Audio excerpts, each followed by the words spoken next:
యస్తు ఏతద్ భగవానాః భరతస్య మహీపతేః కథయిష్యామి చరితం తద్మమ ఆఖ్యాతుమర్హసి. కాబట్టి ఇంతకుముందు ఈ భరతరాజేంద్ర చరిత్ర చెప్తానని నాకు చెప్పావు కదా, ఆ కథను నాకు చెప్పడానికే ఇప్పుడు అర్హుడవై ఉన్నావు. తద్మయా ఆఖ్యాతుం అర్హసి. అర్హసి అంటే ఏమిటి? అర్హుడవై ఉన్నావు. అర్హుడవై ఉన్నావు అంటే అర్థం ఏమిటి? నేను సంసిద్ధుడిగా ఉన్నాను, అంతేకాకుండా నీవు ఈ సమయంలో నాకు చెప్పడానికి అర్హుడవు. అంటే ఏమిటి? అన్ని విధాలా కూడా అన్ని సమకూరినవి నీకు అవి. నాకు ఆ విషయాన్ని నేరుగా ఆ విషయం చెప్పండి అని చెప్పరు పెద్దల్ని. నేను వినటానికి అర్హుడను, నీవు చెప్పడానికి అర్హుడవు. అంటే ఏమిటి? నీ అవకాశాన్ని బట్టి నీకు అర్హత వచ్చింది. ఇప్పుడు ప్రస్తుతానికి పరీక్ష రాసేందుకు అర్హత వస్తుందండి, కానీ పరీక్ష రాయాలి కదా. ఆ విధంగా అంటే సిలబస్ అయిపోయింది అనమాట. అయిపోయి నీకు పరీక్ష రాసేందుకు అర్హుడవు ఇప్పుడు. కాబట్టి నీవు ఆ అర్హతను ఉపయోగించటం లేదో అనేది నీ చేతిలో ఉన్నదనమాట. ఆ విధంగా నీవు నాకు చెప్పడానికి అర్హుడవై ఉన్నావు అని చెప్పగానే ఇంకా ఒక ప్రశ్న వేస్తున్నాను అనమాట. భరత స మహీపాల సాలగ్రామే అవసత్ కిల యోగయుక్త సమాధాయ వాసుదేవే సదా మనః. యోగయుక్త అంటే ఇప్పుడు ఎప్పుడు కూడా ధ్యానావిష్టుడై ధ్యాన ఆవిష్టుడై మనస్సును సదా సమాధాయ వాసుదేవే సదా మనః. వాసుదేవే అంటే ఏమిటి? వాసుదేవుని యందు విష్ణువు యందు నిలిపి ఎక్కడుండేవాడు? సాలగ్రామ క్షేత్రంలో నివసించాడు కదా. భరత సమహీపాల సాలగ్రామే అవసత్ కిలా. కిలా అంటే ఇక్కడ కదా అని అర్థం అండి. నివసించేవాడు కదా అంటుంటాం, ఇక్కడ ఉండేవాడు కదండి అంటాం. అంటే ఏమిటి? ఎదుటివాడు నీ సందేహాన్ని తీర్చాలన్నమాట. అంటే నువ్వు అనుకున్నది సరైనదా కాదా తెలియదు కాబట్టి ఉన్నారు కదా. అట్లా కిలా అంటే వసత్ అవసత్ కిలా, ఉండేవాడు కదా. అంతేకాదు ఆయన ఎటువంటి వాడు? పుణ్యదేశ ప్రభావేణ ధ్యాయతశ్చ సదాహరిం కథంతు నా అభవద్ ముక్తి యథా యథా అభూత్ సద్విజ పునః. అంతేకాదు ఆయన ఎటువంటి ప్రదేశంలో ఉన్నారు? పుణ్య ప్రదేశ నివాస ప్రభావం వల్ల, పుణ్యదేశ ప్రభావేన అంటే మనం పుణ్యదేశంలో ఉంటే దాని ప్రభావం ఉంటుందని తెలియబడుతుంది అనమాట. అందుకే చాలామంది కాశీలో, తర్వాత శ్రీరంగంలో ఇలా కొన్ని పుణ్య ప్రదేశాలు ఉన్నాయన్నమాట. అక్కడ ఉంటే ఆ ప్రదేశంలో ఉన్నందువలన ఒక ప్రభావం ఏర్పడుతుంది మన పైన. అది కరెక్టే కదండి. మనం ఒక పెద్ద సిటీలో ఉన్నాము, అక్కడ ఉండేటువంటి పరిసరాలు ఒకలాగా ఉంటాయి.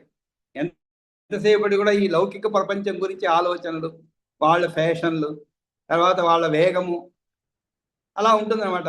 ధనికులు ఉంటారనుకోండి, ధనికులు ఎప్పుడు కూడా వాళ్ళ డబ్బుని ఎలా ఉపయోగించుకోవాలి, ఎలా ఆనందించాలి, భూమిపైన ఉన్నంతకాలం హాయిగా జీవించాలి, సుఖంగా జీవించాలి, డబ్బు ఖర్చు పెట్టాలి, ఎక్కడ లేని భోగాలు అనుభవించాలి, ఈ ఆలోచన అలా ఉంటాయన్నమాట.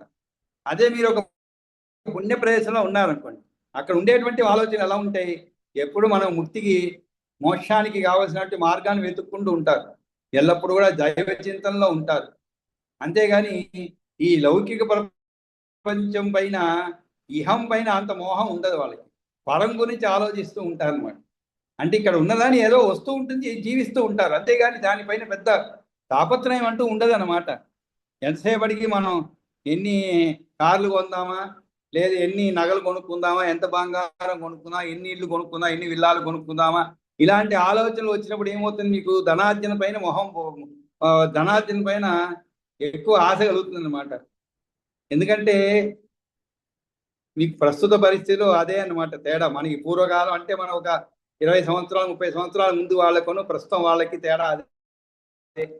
అంతకుముందు ఏదో 4 రూపాయలు వెనకేసుకొని జీవితానికి కావాల్సిన నివాస స్థలము, ఉండడానికి నివాసము, కట్టుకునేదానికి 4 బట్టలు, తినేందుకు తిండి, సరే ఏదో కాస్త కూస్తో విద్య, వీటి పెద్ద ప్రాధాన్యత ఉండే. ఇంతే ప్రాధాన్యత, ఎక్కువ ప్రాధాన్యత లేదు. అది కూడా ఒక ఇల్లు అంటే ఒక ఉండేదానికి నివాస యోగ్యంగా ఉండేటువంటి ఇల్లు, అంతేగాని పెద్ద పెద్ద బంగళాలు. ఉండేది ఇద్దరే అయినా కూడా 10 రూములు, దాంట్లో 5 రూములు ఇంట్లో పనిచేసే పని మనుషులకే 5 రూములు, ఇంకా మిగిలింది మనం ఎక్కడో కింద పడుకొని ఉంటాం. ఆ ట్రిప్లెక్స్లు ఏవో ఉంటాయి డూప్లెక్స్, కింద మనం 2 రూములు ఉంటాయి, దాంట్లో ఒక రూమ్లో మనం పడుకొని ఉంటాము, ఇంకో రూమ్లో మనకంటూ ఒక అటెండెంట్ ఉంటారు అనమాట. అంటే ముసలాళ్ళు అయిపోయిన తర్వాత ఏదైనా అవసరాలకి మరి పైనుంచి మన కొడుకులు కోడలు వాళ్ళు రావాలంటే పైనుంచి కష్టం కదండి. అందుకని మనకంటూ ఒకరిని పెట్టేస్తారు 24 గంటలు. వాళ్ళు మనమే కింద పడుకొని ఉంటాం. కింద ఒక వంటగది ఉంటుంది. ఇంకా ఆ నిత్యావసరాలన్నీ వాళ్ళే చూసుకోవాలన్నమాట. ఇంకేదో చివరిలో ఇంకేమీ అవ్వదు అనుకుంటే వాళ్ళని పిలుస్తారు. అప్పుడు వాళ్ళు పైనుంచో కిందికి దిగుతారనమాట. ఇది ఇప్పుడు లేటెస్ట్ ట్రెండ్ అనమాట. అలా ఉంటుంది. అంటే ఏమిటి, మన ఆశలకు తగ్గట్లుగా ఆశయాలకు తగ్గట్లుగా ఇల్లు ఇవన్నీ కట్టుకుంటాం. కానీ ఆ రోజుల్లో ఆశయాలు తక్కువ ఉండేది, ఆశలు తక్కువ ఉండేది అనమాట. ఇవన్నీ ఎందుకు చెప్తా అంటే ఇక్కడ మనం ఉండేటువంటి ప్రదేశాన్ని బట్టి కూడా మన పక్కింటి వాడు ఎలా ఉంటాడో మనం కూడా అలా ఉండాలని ప్రయత్నిస్తాం. దానికి ఒక ఆర్థిక స్తోమత ఉండకపోవచ్చు, కానీ ఏదో సంపాదించి ఎలాగైనా వాడి స్తోమతకు తగినట్టుగా మనం ఉండాలని ఇవన్నీ తాపత్రయం వస్తుంది. ఇలా కాకుండా మీరు హాయిగా ఏదో ఒక పుణ్యక్షేత్రంలో ఉన్నారు, అక్కడ అందరూ కూడా అన్నీ అనుభవించిన వాళ్ళు వచ్చున్నారు అనమాట. ఇంకెవరికి ఏం పెద్దగా ఆశలు లేవు, కోరికలు లేవు అనమాట. అలాంటి వాళ్ళతో నివసిస్తుంటే మీకు కూడా ఎలా ఉంటుంది, దాని యొక్క ప్రభావం మీ పైన ఉంటుంది. కాబట్టి పుణ్యప్రదేశ నివాస ప్రభావం వల్ల పుణ్యదేశ ప్రభావేన ఎల్లప్పుడూ కూడా ఆ దైవాన్ని గురించి ఆలోచిస్తూ ఎప్పుడెప్పుడు ఈ ఇహాన్ని వదిలి పరానికి పోదామని ఆలోచిస్తూ ఈ బాధల నుంచి ఎప్పుడు తప్పించుకుందామని ఇలా ఉంటుంది ఆలోచనలు అనమాట. కానీ అటువంటి పుణ్యప్రదేశ నివాస ప్రభావం వల్ల అంతేకాదు ధ్యాయతశ్చ సదా హరిం, సదా అంటే ఎల్లవేళలా, హరిం అంటే శ్రీ విష్ణు విష్ణువును ధ్యానించినందువల్ల కూడా ఏ కారణంచే ముక్తి కలగలేదు. కథంతున అభవత్ ముక్తి యద్ అభూత్ సద్విజ పునః, అంతేకాదు అతను మళ్ళీ ద్విజుడు ఎందువల్ల అయ్యాడు. కథంతు నా అభవత్ ముక్తి యద్ అభూత్ సద్విజ పునః అంటే ఏంటి, మళ్ళా ఆయన వేరే జన్మలో ఒక బ్రాహ్మణుగా పుట్టాడు, మళ్ళీ ద్విజుడు ఎందువల్ల అయ్యాడు అని అడుగుతున్నాడు. కథంతు నా అభవత్ ముక్తి అంటే ముక్తి ఎలా కలగలేదు. యద్ అభూత్ సద్విజ పునః, అందులో మళ్ళీ ద్విజుడు ఎందువల్ల అయ్యాడు. విప్రత్వేచ కృతం ఏన విప్రత్వేచ కృతం తేన యద్ భూయాస మహాత్మన భరతేన మునిశ్రేత తత్సర్వం వక్తుం అర్హసి. కానీ ముని ప్రవర, బ్రాహ్మణ జన్మ పొందిన పిమ్మట ఆ విఖ్యాత మహాత్ముడైన భరతునిచే ఏమి చేయబడింది. విప్రత్వేచ కృతం తేన యద్ భూయ సుమహాత్మన, సుమహాత్మన అంటే ఆ గొప్పవాడైనటువంటి అతని చేత, ఆ విఖ్యాత మహాత్ముడైనటువంటి భరతునిచే ఏమి చేయబడింది. ఎప్పుడు విప్రత్వేచ కృతం తేనా అంటే బ్రాహ్మణ జన్మ వల్ల పొందిన పిమ్మట భరతేన ముని శ్రేష్ట తత్సర్వం వక్తుం అర్హతి. తత్సర్వం అంతా కూడా నాకు చెప్పడానికి నీవు అర్హుడవు. అంటే ఏమిటి, నాకు తెలియజేయవలసినది అని అడుగుతున్నావుట. నేరుగా అడగకుండా నీవు అర్హుడు అంటే అర్థం ఏమిటి, నీ సౌకర్యాన్ని బట్టి నీ మనసును బట్టి చెప్పాలనుకుంటే చెప్పు అని అర్థం అనమాట, గౌరవంగా. కాబట్టి తమరు రాజైన భరతుని యొక్క చరిత్రను చెబుతానని మునుపు అన్నారు, దానిని ఇప్పుడు తెలపండి.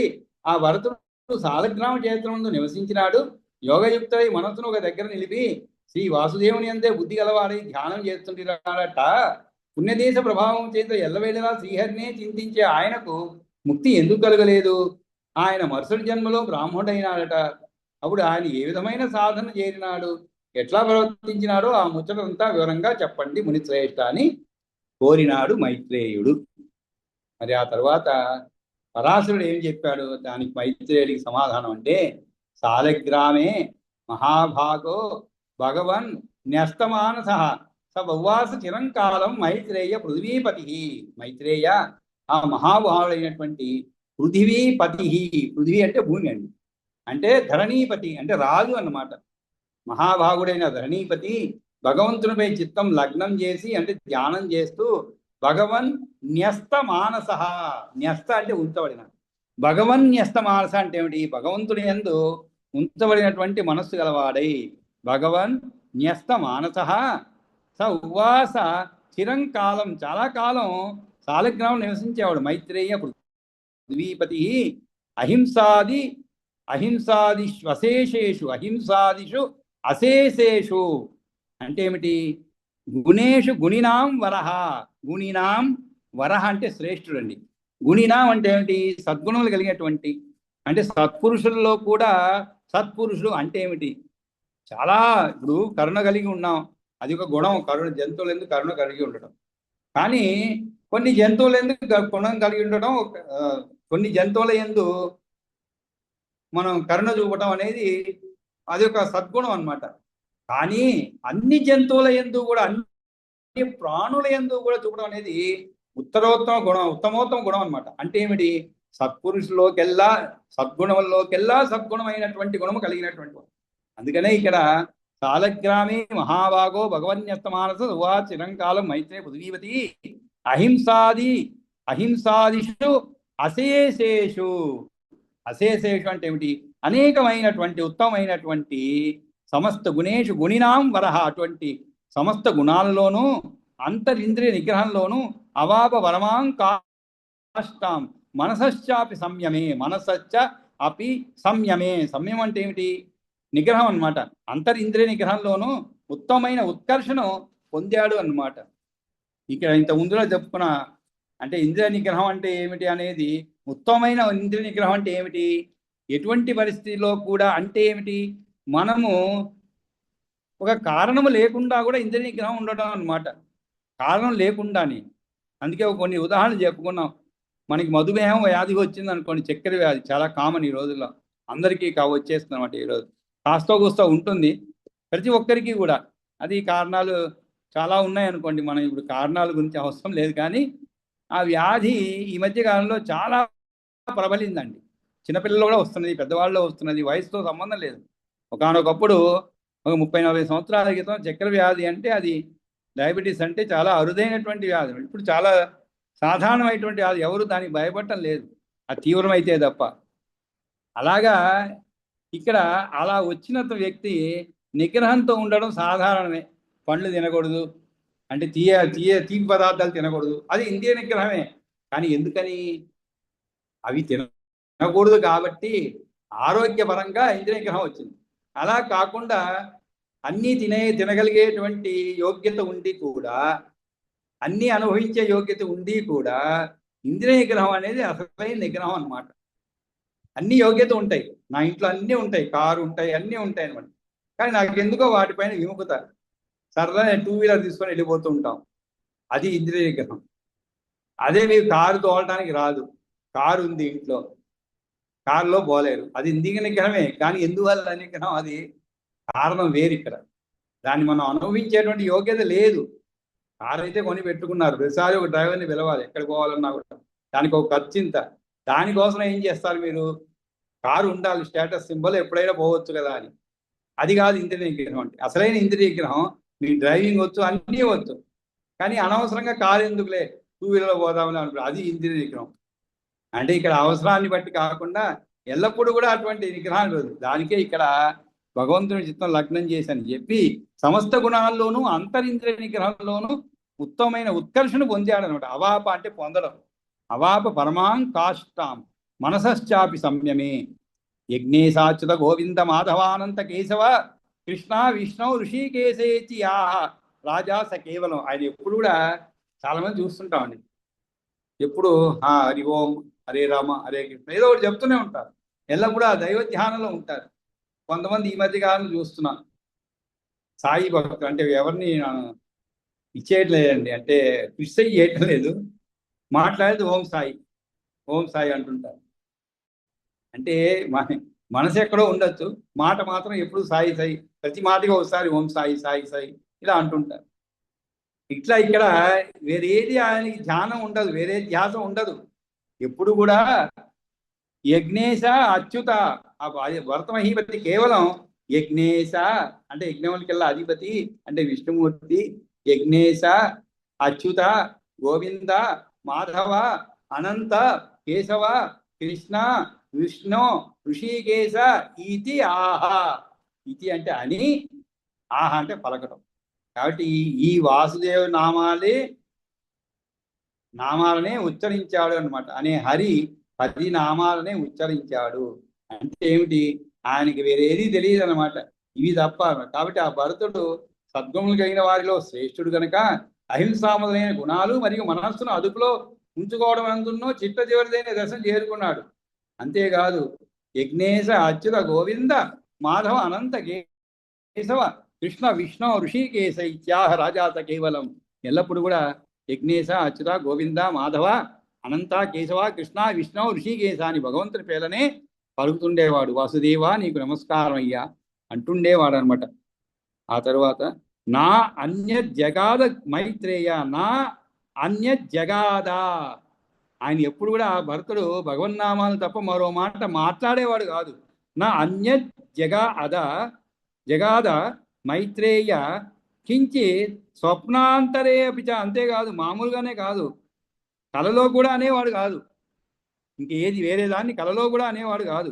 ఏతత్పరం తదర్థం చ వినా, ఆ హరినామ శబ్దాన్ని, దాని అర్థాన్ని ఏతత్ పరం తద్ అర్థం చ వినా లేకుండా, నా అన్యత్ అచింతయత్.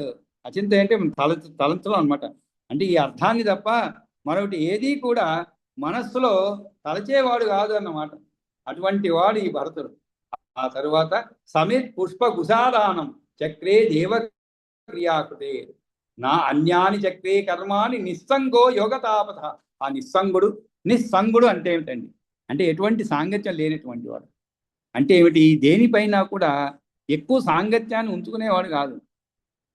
అంటే అర్థం ఏమి లేదండి, మనం సాంగత్యం ఉండాలి కానీ దాన్ని ఎక్కువ ఉంచకూడదు. మన పిల్లల ఏడలు కానీ అందరు ఎవరి ఏడలా కూడా మనకి మరీ ఎక్కువగా సాంగత్యం అంటే ఏమిటి? వారితో కలయిక కానీ అది ఉండకూడదు అనమాట. మనం పిల్లల్ని పెంచుతుంటాం. ఒక 4 రోజులు ఎక్కడ పంపించారు అంటే, ఈరోజు జరిగేటువంటి విషయాలు కొన్ని నేను చూసినటువంటి విషయాలు చెప్తున్నాను. ఒక 4 రోజులు సెలవులకు పంపించారు అబ్బాయిని. ఏదో వాడు హాయిగా వాళ్ళ అమ్మమ్మ గారింటికో నాన్నమ్మ ఇంటికో పోయాడు. వాడి రైలు ఎక్కించి ఫోన్లు చేసి ఎక్కడున్నావు, రిజర్వేషన్ చేసి మీరు బర్త్లో పడుకుంటాడు హాయిగా. అయినా బర్త్ దొరికిందా, అప్పర్ బెర్త, లోయర్ బెర్త. తర్వాత ఒక 7:30-8 గంటలకి 6 గంటలకి ట్రైన్ ఎక్కితే 7:30-8 గంటలకి మళ్ళా టిఫిన్ చేసావా, వచ్చిందా టిఫిన్, టీ తాగావా, ఇలా 10 గంటలకు లాస్ట్ అనమాట. నిద్రపోతున్నావునైనా సరిగా హాయిగా పడుకో, కింద పడుకున్నా ఇది అయిపోతుంది. మళ్ళీ 5:30 నుంచి లేచావా, ఇంకా ఎంతసేపు ఉంది ప్రయాణం, అన్నీ వీడికే తెలుసు, అయినా కూడా అడగటం. ఇలాగా ఎనలేనటువంటి ఎల్లలేనటువంటి ప్రేమ అన్నమాట. అంటే ఇంకా మనం జీవించేలాగా ఉండిపోవడం అనమాట వాళ్ళతో. అది ఎక్కువ సాంగత్యం ఏర్పడుతుంది. అటువంటి సాంగత్యం అక్కడ పోయిన తర్వాత పోనీ 5 రోజులు ప్రశాంతంగా ఉంచుతా అంటే అది ఉంచరు. గంటకి ఒకసారి ఫోన్ చేయడం, ఏం చేస్తున్నావు, ఎక్కడికి పోయావు, ఏమైనా చూసావా, అందరూ బాగున్నా, భోజనం బాగుంది, ఏం వంట చేశారు, ఇదే ప్రశ్న అనమాట. ఇంక వాడికి విసుగు పుట్టి అదే చివరిసారి అవుతుంది. ఇంకా నేను పోనమ్మా ఇక్కడే ఉంటాను హాయిగా అంటారు. అంటే ఎక్కువ సాంగత్యం ఏర్పడుతుంది. అంటే అవకాశాలు ఉన్నాయి, అందువల్ల వాడి సాంగత్యం కూడా ఎక్కువైపోతుంది. కూరగాయలు ఎక్కడన్నా పోతే, ఎవరింటికైనా పోతే ప్రశాంతంగా ఉండేది. అమ్మమ్మ గారింటికో నాయన పోయారనుకోండి, మళ్ళీ తిరిగి వచ్చేంతలో మీరేం చేస్తున్నారో తెలియదు. ఒకసారి బస్సు ఎక్కిచ్చేస్తే ఇంకంతే. తర్వాత మీరు పోయి ఉత్తరం రాస్తే ఆ ఉత్తరం ఎప్పుడో మీరు తిరిగి వచ్చిన తర్వాత ఆ ఉత్తరం వస్తుంది మీతో పాటే. అలా ఉండేది, హాయిగా ప్రశాంతంగా జీవించేవాళ్ళు. ఇప్పుడు లేనిపోని ఎక్కడ లేనటువంటి టెన్షన్ అంటుంటాం. అంటే ప్రతిదీ కూడా ఒక ఎక్కువ మనసుకు తీసుకుంటున్నాము అనేటువంటిది అనమాట. అంటే ఎక్కడికి ఈ పరిమితి ఇంత అనేటువంటిది లేకుండా మనం, అందువలన అటువంటి సాంగత్యం కాకుండా నిస్సంగుడు అనమాట. ఏదో మనం చేయవలసిన కార్యక్రమం చేస్తున్నాం అంతే, అది జరగవలసి జరుగుతూ ఉంటుంది అంతే. దానిపైన ఎక్కువ సాంగత్యం లేకుండా నిస్సంగత్వం అనమాట అది. ఆ తర్వాత అందుకే నిస్సంగత్వే నిర్మలతత్వం, నిర్మోహత్వం, నిర్మోహత్వే నిర్మలతత్వం, నిశ్చలతత్వం, ఇవన్నీ మనం భజగోవిందంలో చెప్తాం అనమాట. ఇటువంటి నిస్సంగత్వం ఉంటేనే మనిషికి ఎప్పుడు కూడా అది ఉన్నప్పుడు ఏమవుతుందంటే ఎటువంటి కోరికలు ఉండవు అనమాట. నిర్మలంగా ఉంటాం, మనసు నిర్మలంగా ఉంటుంది అనమాట. నిర్మోహత్వం ఉంటుంది. నిస్సంగత్వే నిర్మోహత్వం. నిర్మోహం అంటే ఏమిటి?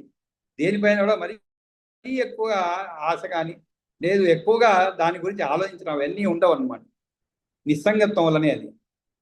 అలా ఉన్నప్పుడు నిర్మలంగా ఉంటుంది మనసు కూడా. లేనిపోని అలజడి ఉండదండి. అలజడి ఉండదు. పోనీ వాడు ఎవరినైతే అడిగారో వాడేం చెప్తాడు, ఆ అబ్బాయి లేదమ్మా రాత్రి నా బెడ్లో ఎవరో పడుకున్నారు, ఆ టీటీ వచ్చాడు, వాడు లేపడం లేదు, అలాగే అడ్జస్ట్ చేస్తుంది, ఈడు చెప్తాడు. ఇక వెంటనే ఈమెకి పాపం చాలా బాధ అయిపోతుంది, అయ్యో రిజర్వేషన్ సీట్లో దొరకలేదా, ఇలా మనసు అంతా అల్లకల్లలో అయిపోతుంది అనమాట. వాడు అప్పటికి దిగేది హాయిగా నిద్రపోతుంటాడు ఇంట్లో. ఆయన ఈమెకి నిద్ర ఉండదు, అయ్యో ఇట్లా జరిగిపోయింది అని. అది ఉండదన్నమాట. అందువల్ల మనస్సు నిర్మలంగా ఉంటుంది. అంటే ఎదుటివాడి శక్తిని మనం గుర్తించాలండి. ఎప్పుడు కూడా ఎదుటివాడి శక్తిని మనం గుర్తించగలిగితే మనం ఎక్కువ చింతించాం ఎవరి గురించి కూడా. వాళ్ళ శక్తిని మనం తక్కువ అంచనా వేస్తాం అనమాట. 10 రూపాయలు చేతిలో పెట్టి నువ్వు అది తీసుకురాలని అబ్బాయిని పంపించి వాడి శక్తి మనకి తెలిస్తే అన్ని సక్రమంగా చేసుకోవస్తాను మనం నింపాదిగా ఉంటాం. తెలియదు అనుకోండి వాడిని తక్కువ అంచనా వేస్తాం. వాడు 7వ క్లాసు 8వ క్లాసు ఉంటాడు, అయినా తక్కువ అంచనా వేస్తాం. దానివల్ల ఏమవుతుంది, మనకి ఎక్కడ లేని వాడు తిరిగి వచ్చేంత వరకు, తిరిగి సరైన చిల్లర ఇచ్చేంత వరకు టెన్షన్. అలా కాకుండా చేయగలుగుతాడని నమ్మకంతో పంపించారనుకోండి హాయిగా ఉండొచ్చు. వాడు హాయిగా తెస్తాడు, మనం హాయిగా ఉండదు. కాబట్టి ఇది నిస్సంగత. అటువంటి నిస్సంగత్వము, ధ్యాన నిష్ఠుడు, తపస్వి, నా అన్యాని చక్రే కర్మాని నిస్సంగో యోగతాపత.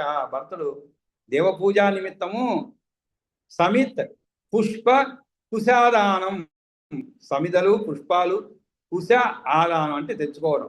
కుశాదానం అంటే ఏంటి? కుశలు తెచ్చుకోవడం, సమిదలు పుష్పాలు దర్భలు తెచ్చుకోవడం చేసేవాడు, కానీ మరే పనులు చేసేవాడు కాదు.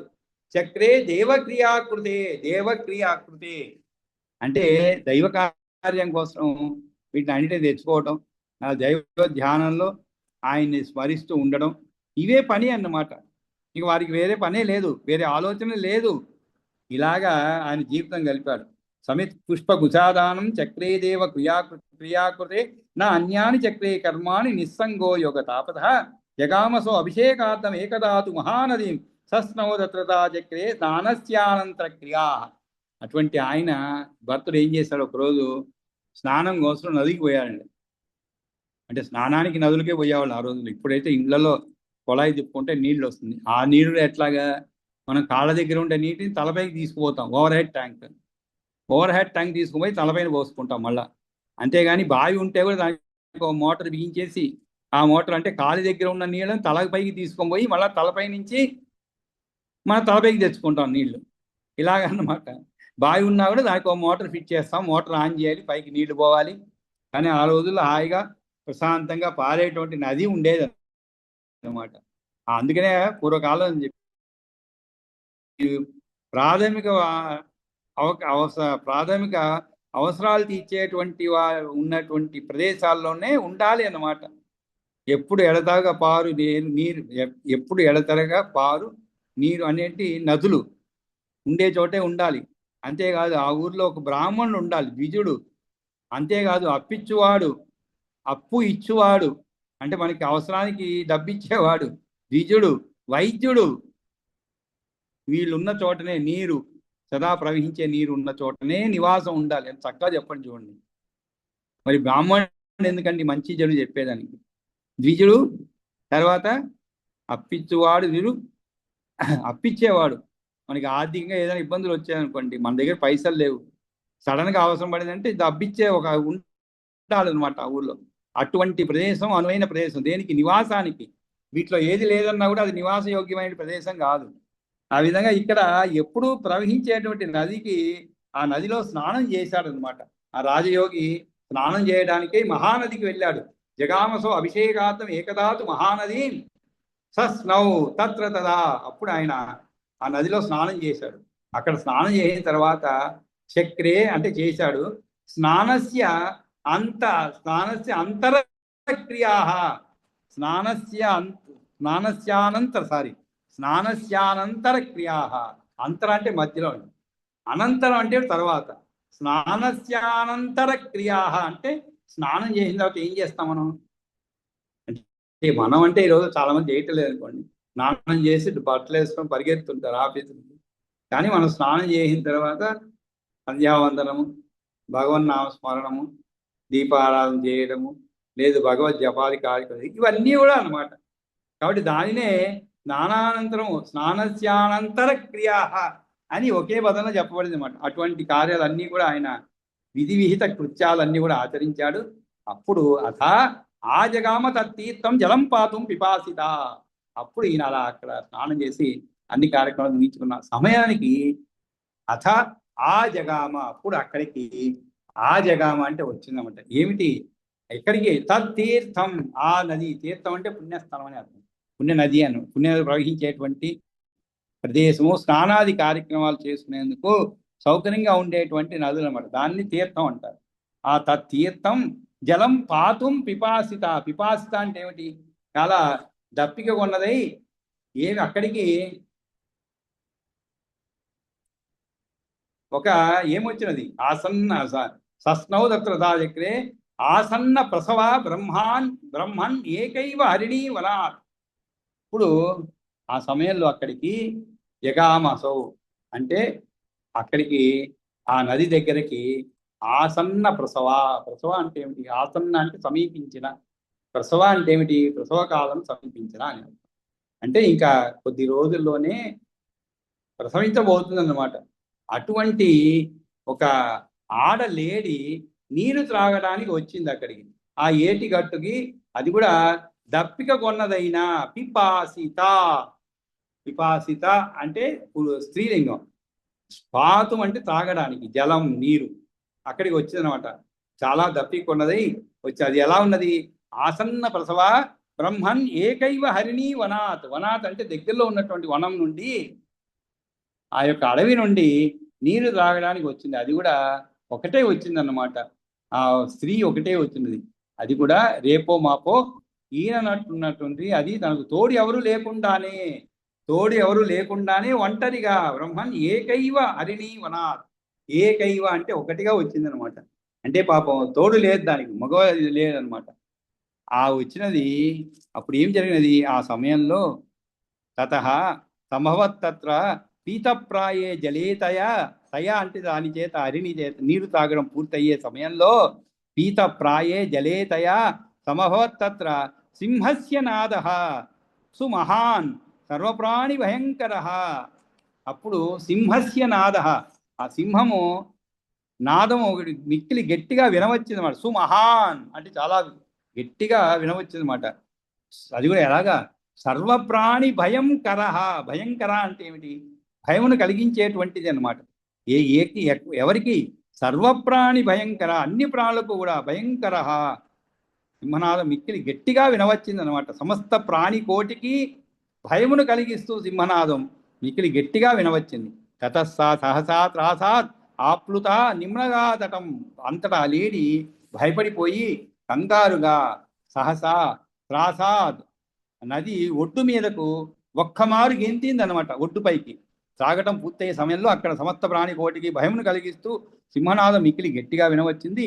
అప్పుడు ఒక్కమారు గెంతింది అనమాట.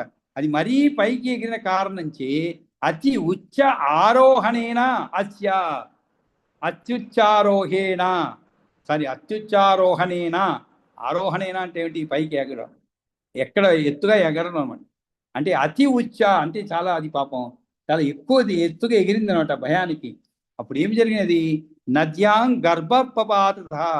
వెంటనే దాని గర్భం అంటే బయటికి వచ్చి నదిలో పడిపోయింది అనమాట. అది మరీ పైకి ఎగిరిన కారణంచే దాని గర్భము బయటకు వచ్చి నదిలో పడిపోయింది అనమాట. తతస్సా సహసా తతః సా సహసా త్రాసాత్ నిమ్నగాతటం అత్యుచ్చారోహణేన అస్య నద్యాం గర్భపపాత. ఆ ముఖ్యమానం వేగేన, అదే ఆ లేడి గర్భం నుంచి బయటపడ్డ లేడి కూన వేగేన వీచీ మాల పరిప్లుతం. వీచీ మాల అంటే కెరటాల పరవళ్ళుపై తేలియాడుతూ నదిలో పోతూ ఉంటే జగ్రాహ సంరూపో. జగ్రాహ అంటే పట్టుకున్నాడు దాన్ని. ఆ రాజు జగ్రాహ సంరూపో గర్భాత్ పతితం మృగపోతకం. మృగపోతకం అంటే ఏమిటి? ఆ యొక్క చిన్న లేడి పూనను, పోతకం అంటే గర్భాత్ పతితం, ఆ గర్భం నుండి కింద పడిపోయినటువంటి ఆ యొక్క లేడి పూనను అది నదిలో పడి అలా నీటిలో కెరటాల పరవళ్ళపై తేలి ఆడుతూ నదిలో పోతుంటే ఆ రాజు తటాలన పోయి దాన్ని పట్టుకున్నాడు. తముఖ్యమానం వేగేన వీచీ మాలా పరిప్లుతం జగ్రాహ నృపో గర్భా పతితం మృగపోతకం గర్భ ప్రచ్యుతి దోషేన. అది ఎందుకని? కడుపు ఒక్కమారుగా జారిపడిన క్లేశం వల్ల ప్రోత్తుంగాక్రమణేన చ. ఆ లేడి ఒకే మారు మరీ పైకి ఎగిరి ఉత్తుంగ ఆక్రమణేన చ. ఉత్తుంగ అంటే ఎత్తైన, అంటే ఒకే మారు మరీ పైకి ఎగిరి దూకినందువల్ల మైత్రేయ సా అపి హరిణి పపాతచ మమారచ. ఆ కింద పడిపోయి వెంటనే పాపం కన్ను మూసినాడు. ఎవరు? ఆ పిల్ల యొక్క తల్లి ఆ విధంగా కింద పడిపోయి ఎత్తు నుంచి పడి అక్కడే చనిపోయిందనమాట. అప్పుడు హరిణీం తాం విలోక్యత విపన్నాం వృతతాపస మృగపోతం సమాదాయ నిజం ఆశ్రమం ఆగత. అప్పుడు ఆ రాజయోగి కాలం చెల్లిపోయి కన్ను మూసిన ఆ లేడీని చూచి, కన్ను మూసినటువంటి ఆ లేడీని చూచి హరిణీం తాం విలోక్య అథ విపన్నాం నృపతాపస. నృపతాపస అంటే రాజయోగి ఆ కాలం చెల్లిపోయి కన్ను మూసినటువంటి ఆ లేడీని చూచి మృగపోతం సమాదాయ నిజం ఆశ్రమం ఆగత. లేడీ పిల్లను మృగపోతం అంటే లేడీ పిల్లను ఆదాయం తీసుకొని చేతబట్టుకొని నిజం ఆశ్రమం ఆగత తన ఆశ్రమానికి చేరాడనమాట. హరిణీం తాం విలోక్యథ విపన్నాం నృపతాపస మృగపోతం సమాధాయ నిజమాశ్రమం ఆగత. తీసుకొచ్చాడు. మరి తీసుకొచ్చినా ఏం చేయాలి మరి? చకార అనుదినం చ అసౌ మృగపోతస్య వై నృప. ఆ మునీశ్వరుడు ఏం చేస్తాడు? మునీశ్వర, అది మొదలు ఆ నృపాలుడు ప్రతిదినం కూడా ఆ లేడీ పిల్ల పోషణాన్ని చేపట్టాడు. పోషణం పుష్యమాణశ్చ స తేన వవృధే. వవృధే అంటే పెంచాడు. అలాగా ఆ పోషణాన్ని చేపట్టాడు. అది కూడా ఆ రాజపోషణలో పెరగసాగింది. సతేన వవృధేమునే చకారం చాసౌ మృగపోతస్య వై నృప పోషణం పుష్యమాణశ్చ తేన వవృధేమునే చచార ఆశ్రమం పద్యంతం. అంతేకాదు, అది కూడా హాయిగా పెరిగి చకచకా పెరిగిపోయి చచార ఆశ్రమ పర్యంతం తృణాని గహనేషు సహా. అది ఏం చేసింది? ఆ పిల్ల కూడా హాయిగా చక్కగా పెరిగి ఆశ్రమం చుట్టుపక్కల్లోని మేత మేస్తూ ఎదుగుతున్న కొద్దీ భయం లేనిదై దూరం దూరం గత్వాచ సాధూల తాసాద్ అభ్యాయవు పునః అంటే తిరిగి వచ్చేస్తుంది. అంటే అది కొంత దూరం పోవడము, ఈ భయం లేనిదే దూరంగా పోయి అక్కడ పుల్ల భయంతో ఏం చేసేది? తొందరగా వెనక్కు మరలి వస్తూ ఉండేది అనమాట. ఎక్కడికి? మళ్ళీ ఆశ్రమానికి.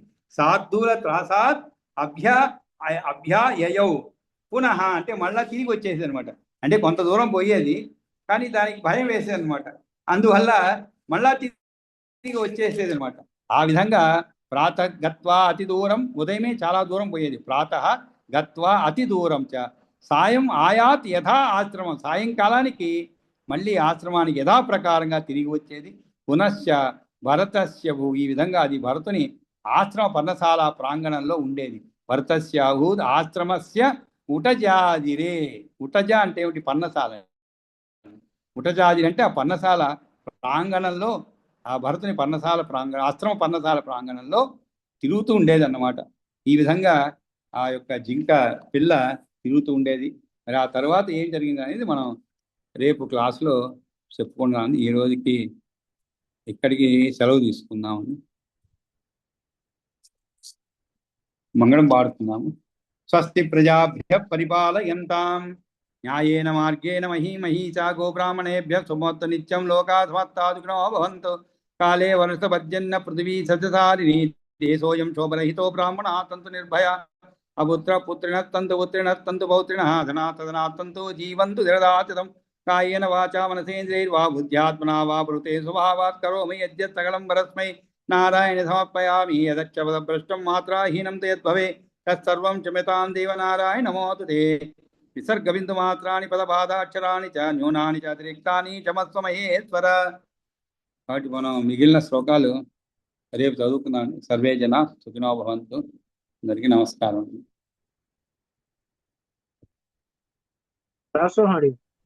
దాసం